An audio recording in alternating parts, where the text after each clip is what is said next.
और इस वजह से बल्कि हुआ क्या कि जब वो जैसे चार्ट ऑफ डेमोक्रेसी में था कि जजेस की सिलेक्शन के लिए एक आईनी कमेटी होगी जो अल्टीमेटली अप्रूव करेगी, जब वो 18वीं तरमीम में डाला गया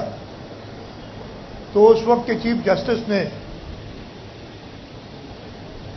बिल्कुल मैं कहूंगा एक आईनी इदारे को, जिसने आईनी इदारा भी highest forum of the country, national assembly of Pakistan और सेनेट पार्लियामेंट, उसको उन्होंने लिटरली ब्लैकमेल करके और वो ऐसा बना दिया सिस्टम जजेस की सिलेक्शन का कि जिस पे आज तक वो खुद नहीं इत्तेफाक कर सक रहे।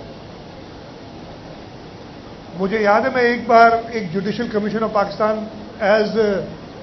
लॉ मिनिस्टर, इसलिए कि लॉ मिनिस्टर नहीं थे, एडवाइजर होते थे, तो उन्होंने कहा जुडिशल कमीशन में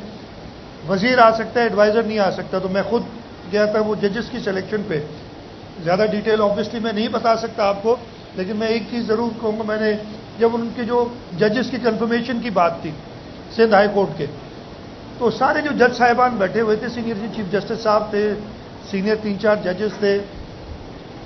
सिंध हाई कोर्ट के चीफ जस्टिस थे, वो सब के सब वो 3 जज थे जिनको उन्होंने कंफर्म करना था या एक्सटेंड करना था या नौकरी से फारिग करना था। तीनों ने उनकी, सबने नहीं, मेजॉरिटी ने या ज्यादा लोगों ने उनकी बुराइयां की कि ये गलत है, ये गलत है, ये गलत है, इसको कंफर्म नहीं करना चाहिए।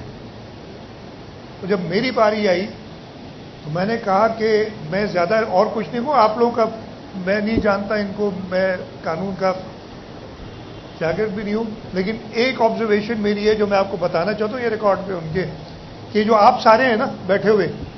इनको सियासतदानों ने सेलेक्ट किया था।